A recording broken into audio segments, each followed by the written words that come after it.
Mummy जी, चाय ले लीजिए।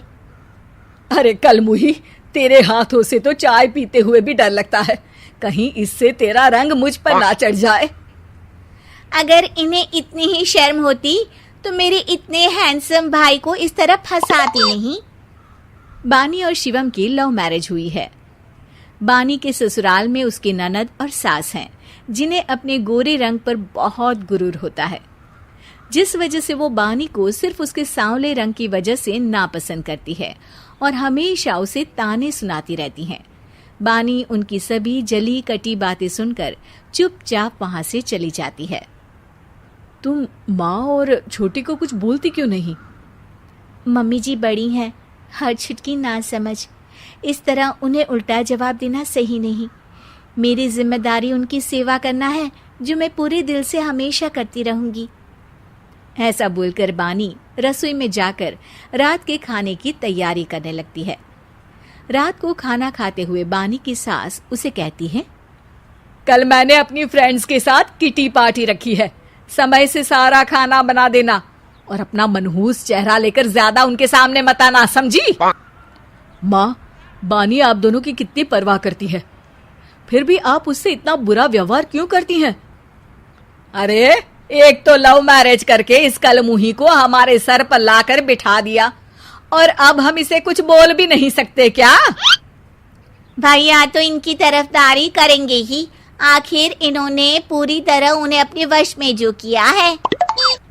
जिसे जो करना है करे, बस कल मेरा सारा काम समय पर हो जाना चाहिए। इस पर सब खाना खाकर सोने चले जाते हैं और अगले दिन बानी जल्दी उठकर सास की किटी पार्टी के लिए तैयारियां शुरू कर देती है, जिस पर पार्टी शुरू होने के बाद सास की सहेलियां कहती हैं, अरे वाह री, तेरी बहू ने तो बड़े स्वादिष्ट समोसे बनाए हैं। हाँ भाई, रंग कैसा भी हो, खाना बनाने में बिल्कुल अन्नपूर्णा है। अरे इसकी भी क्या बात करनी, मेरी बेटी से मिलो, इसकी सुंदरता के आगे तो उर्वशी रंभा भी फेल है। उर्वशी रंभा को तो फेल कर देगी, पर क्या अन्नपूर्णा बन पाएगी? अरे इसे काम करने की क्या जरूरत, उसके लिए बानी है तो, और मैं तो इसकी शादी भी किसी नौकर चाकर वाले घर में ही करूंगी। बानी वापस रसोई में चली जाती है और किटी पार्टी चलती रहती है। उसी रात को बानी की सास गुस्से में चिल्लाते हुए अपने कमरे से बाहर निकल कर आती है। हाय रे, चोरी हो गई, मेरे पैसे, पक्का पक्का इस कलमुही की वजह से हुआ है ये सब।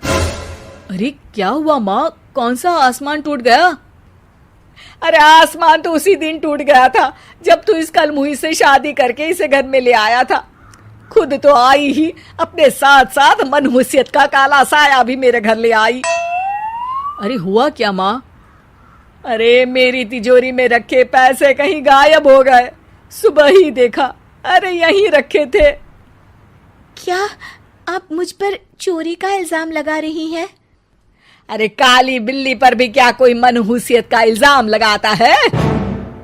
ऐसा बोलकर बानी की सास वहां से चली जाती है, जिसके बाद शिवम और बानी बात करने लगते हैं।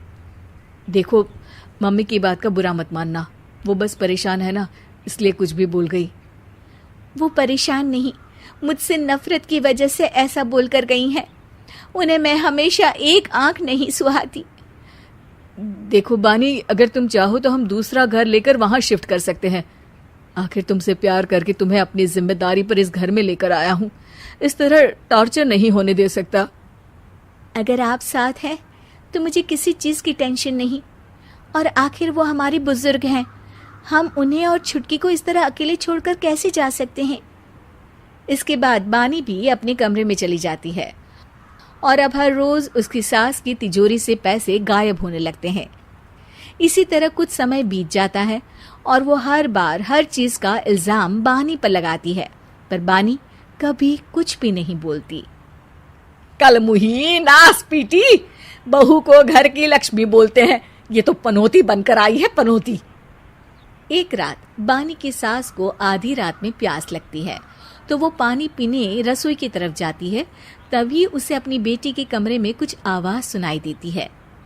हाँ हाँ, मैंने मम्मी की तिजोरी से हर रोज थोड़े थोड़े पैसे निकाल कर हम दोनों के लायक खूब पैसे इकट्ठे कर लिए हैं। और मम्मी आज तक उस सब के लिए भाभी को ही जिम्मेदार समझती है। तुम बस जल्दी से आकर मुझे यहाँ से ले जाओ और हम कहीं दूर जाकर शादी कर लेंगे। मम्मी को कुछ पता नहीं चलेगा। सब मुसीबत खत्म। अपनी बेटी की ये सारी बातें सुनकर बानी की सास भौंचक्की रह जाती है और अपने कमरे में वापस चली जाती है। जब अगली सुबह बानी सास के कमरे में आती है, मम्मी जी, क्या बात है, आज आप कमरे से बाहर ही नहीं आई? आपकी तबीयत तो ठीक है ना? क्या छुटकी कमरे से बाहर आई या तुम उसके कमरे में गई? नहीं नहीं, क्यों, जाना है क्या? मैं अभी चली जाती हूँ। नहीं, कोई कहीं नहीं जाएगा। इस पर वो बानी को साथ लेकर कमरे से बाहर आती है, जहाँ शिवम भी होता है। वहां उसकी सास बोलती है, छुटकी मेरी तिजोरी के सारे पैसे लेकर अपनी माँ के बारे में कोई ख्याल करे बिना किसी लड़के के साथ घर छोड़कर चली गई। और बहू, तुमने मुझ जैसी सास की सेवा करने के लिए अपने ही पति के साथ दूसरे घर जाने से मना कर दिया। मैंने हमेशा तुम्हारा रंग देखा, अच्छा ही नहीं, जो मेरी सबसे बड़ी गलती है। मुझे माफ कर दे बेटा। और इसके बाद बानी की सास कभी अपनी बहू की तारीफ करते